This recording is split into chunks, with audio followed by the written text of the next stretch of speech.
big momentum year heading into year 3 for Brian Kelly and LSU. I think sometimes we forget he's coming off back-to-back 10-win seasons. Overachieved his first year, won the SEC West. Last year, had a Heisman Trophy winner, but probably should have been a college football playoff team, if we're being honest, with that kind of offense. You're averaging over 40 points a game. You should go win most games. Your defense was that bad. So I think it's a big momentum year. You're like, are you going to be good or are you going to be great? How did Garrett Nussmeier step in and slide in? How does the new DC and some new defensive assistants step up? How do they fit in? Do they improve the defense? They can only be improved, but how much? So I think it's a big year. I think they're one of the teams in the league this year in 2024 that needs to have another 10, 11-win season. I think to really get it going. Not the regular season, but they're just LSU's in an interesting spot. Again, Brian Kelly's not anywhere close to being on the hot seat. It's just, all right, Nick Saban left Alabama. Hugh Freeze is getting comfortable in his spot at Auburn. Granted, I thought he underachieved last year. Georgia's doing Georgia things. Josh Heupel's still trying to get over that top to compete for a title. You have rival Florida. They may be getting rid of Billy Napier at the end. Just kind of a weird Texas, Sark kind of coming in, being like, are we the second team in the SEC right now fighting with Alabama? But LSU's sitting there kind of like, hey, no, it's us. This is kind of LSU's shot. No, we're in that top 3, top 2. Nick Saban's leaving. Are we going to let Sarkisian come right in, same kind of time Brian Kelly was? Sark was there a year before Brian Kelly. But are we really going to let Texas come in, swoop and slide and get us? Are they going to overpass us in our own league first year? So I think it's a big momentum year for LSU. Just a lot of questions, a lot of concerns. A lot of these questions could end up being pros. Some of them could be cons as well. But I think LSU is one of the more interesting ones. But I am here to give you what would be a successful season for LSU in 2024. I'm your host, Dave Shumate, here from the SEC Unfiltered channel. But again, like I mentioned, big year for Brian Kelly. Defense just overshadowed the whole successful season last year. But one thing I've been telling people, I think the SEC West going away may help Brian Kelly some, because it was always so clearly defined. It's like, hey, whether the top 2 teams in the SEC were in the same division in the West or East or whatnot, even if you won that division, it kind of felt like, hey, you're that second team. Not that you are. Like, I'm thinking of years like 2010, South Carolina played Auburn that year in the SEC championship game. I don't think Auburn or South Carolina was the second best team in the SEC that year. I don't. It's just examples like that. I didn't really feel like it was that way. Even probably in 2022, probably Tennessee was probably the second best team when they were healthy. But LSU got to play because they won the West. So I think that may help Brian Kelly. Like, if he finishes 3rd, 4th, wins 10 games, they get in the playoffs, and they just don't play in the SEC championship game. There's people who talked about, hey, they would rather be in that 3rd spot. Now, sometimes I think, Rick, hey, why don't you get to the SEC championship game? You win it. You get the bye. You don't have to play the extra game. I mean, who cares if you're playing a home game if you're having to play that extra game in a sport that's about attrition and depth, and you're having to go play a few extra games now with expanding to a 12-team playoff. But anyways, I think that could maybe help Brian Kelly and some other teams where it's not as just like microscopic focus, like, hey, you didn't win the SEC West. I mean, think about it. I grew up in the Southeast watching SEC football. How many times, like, hey, you asking your buddy, hey, man, who's going to win the SEC West this year? Who do you think? Hey, man, where do you think South Carolina's going to finish in the East this year? You just separated it by division. It was just easy talk. But I think that could benefit them. But if I'm an LSU fan, before we get into straight black and white numbers here from a schedule standpoint, some things I want to see improved on defensively. We know the stats. I'm not going to go through them. We have up over 400 yards on offense last year for Matt House and over 28 points per game. Over 30 points given up in 8 of 13 games last season. I like all 3 of the new coaches coming over. 2 of them coming over from Missouri, and Blake Baker, the DC linebackers coach, and Kevin Peoples, the defensive ends coach. Then Bo Davis, an SEC veteran, college football veteran, coach of the defensive tackles. LSU is going to reach their maximum potential out of this talent on defense. I don't know how talented this defense overall is outside of Harold Perkins, and we'll talk about him in a minute. But they're going to get the max. Again, I like the hires. I think if the defense isn't that great next year, it's not because of those 3 guys. I think in 25 they'll take that next step. But I like the coaching hire there. It can only be better. But specifically Harold Perkins going hand in hand here. Another question, how is he going to be used? Is he going to be that stand-up backer? Is he going to be in the box? Remember last time Blake Baker had a backer, he coached up Damon Clark. You could see some semblances here. And obviously Harold Perkins has way more upside than that. A lot of people think, hey, put Harold Perkins in the see ball, get ball mode. Let's let him go be his best as an explosive athlete that sacks the quarterbacks and puts offenses in negative situations. I think he can be both. I really do, especially under the tutelage of Blake Baker. So I like that there. The defense can only be improved. So I expect that to happen. But if I'm an LSU fan, two things. How much improved? Is the coaching going to be there like I think it will? And how do they utilize Harold Perkins, and does he take that next step as a third-year player? And then second, before we get into the schedule, offense needs to keep rolling. Now, inevitably, just like the defense, there's going to it's going to opposite into the spectrum. Just like we talked about the offensive line in a positive way last year, defensive line in a negative way.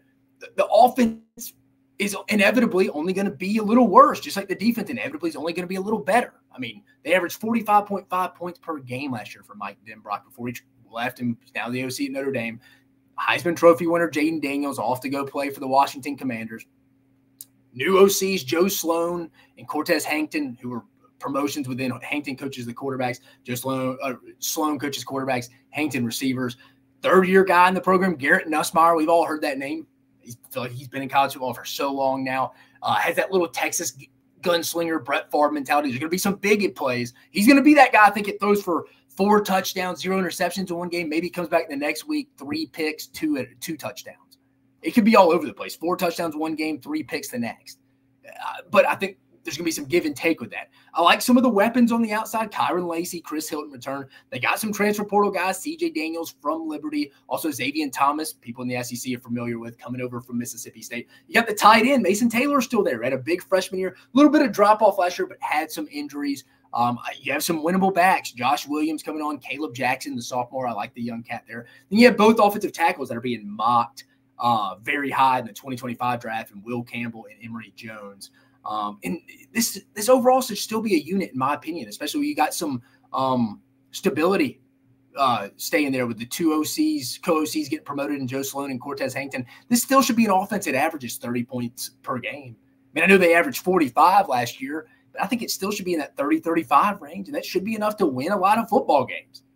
Just that defense, how much is it going to be improved? Again, the offense is going to take a step back, but I think there's enough weapons there.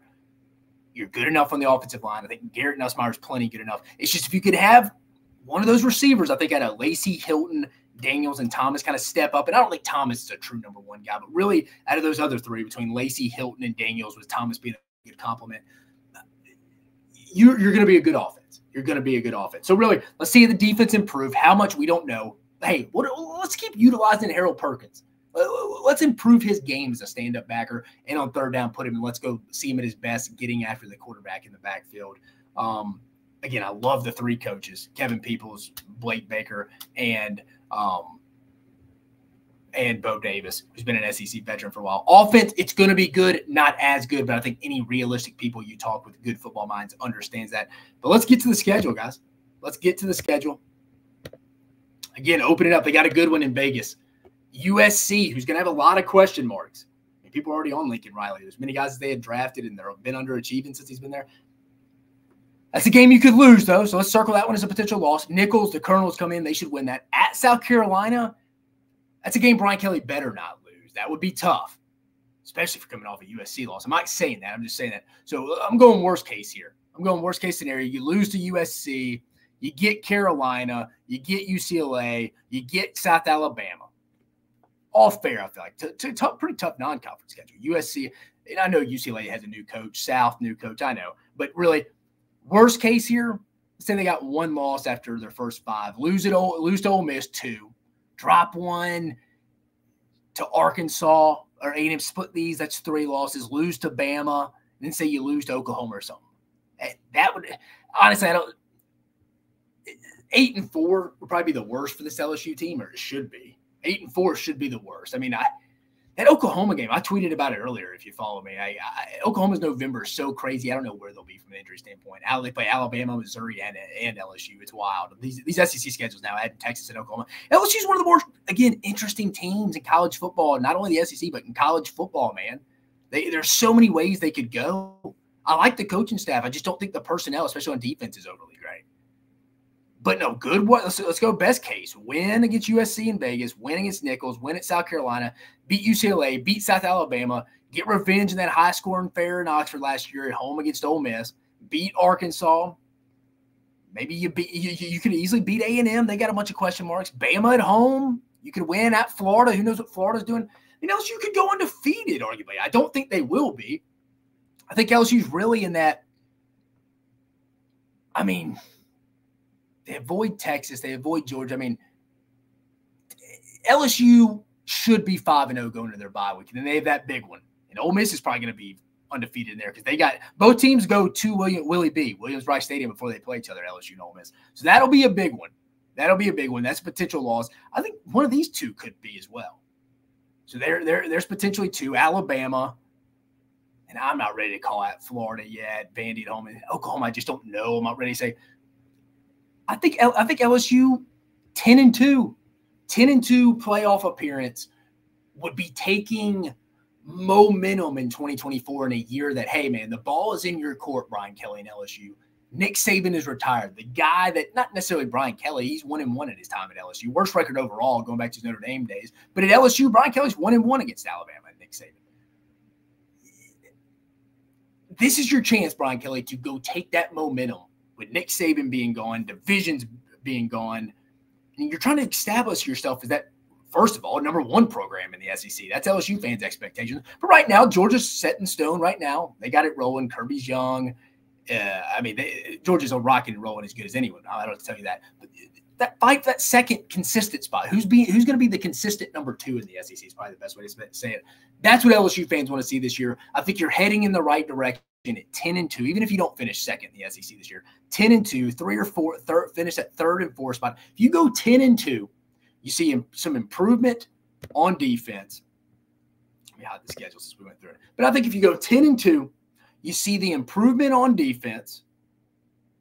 And again, not a drastic improvement. Let's just don't give up over 30 points in a game 8 out of our 12 regular season games. Let's don't go average giving up over 30 points a game.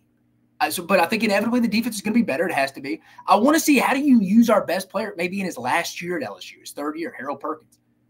If Blake Baker goes and makes that big jump like he did with Damon Clark, his year in 2021 at LSU, being the backers coach for Ed Orgeron, things are going to be looking great.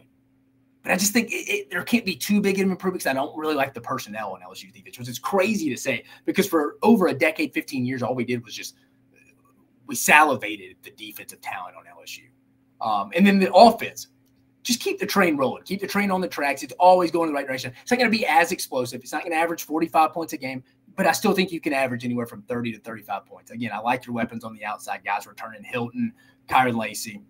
You bring in 2 portal guys and Daniels and Thomas that I like. It can be real complimentary, especially Thomas. I like your backs. I like Caleb Jackson. I think he's got a real shot. I like what Garrett Nussmeier is capable of. So an offensive line, again, those guys are talked about so early in the 2025 NFL draft. Emory Jones and Will Campbell. There's enough weapons to keep the trains on the track to be a good offense. So if I'm an LSU fan, let's keep the offense on the train, on the track. Let's keep that train on the track. Defense, let's see an improvement because I like the 3 coaches you brought in the offseason. And let's get to the playoffs. And 10 wins in the SEC in today's time, I think, get you into the playoffs. So if I'm an LSU fan, and me personally, I think 10-2 in a playoff appearance is a successful season for LSU in 2024. Again, I'm your host, Dave Shumate, coming at you here at the SEC Unfiltered platform. Like, subscribe, hit the notification bell. You do not want to miss all this SEC content coming at you 24/7, 365. You have a fantastic evening.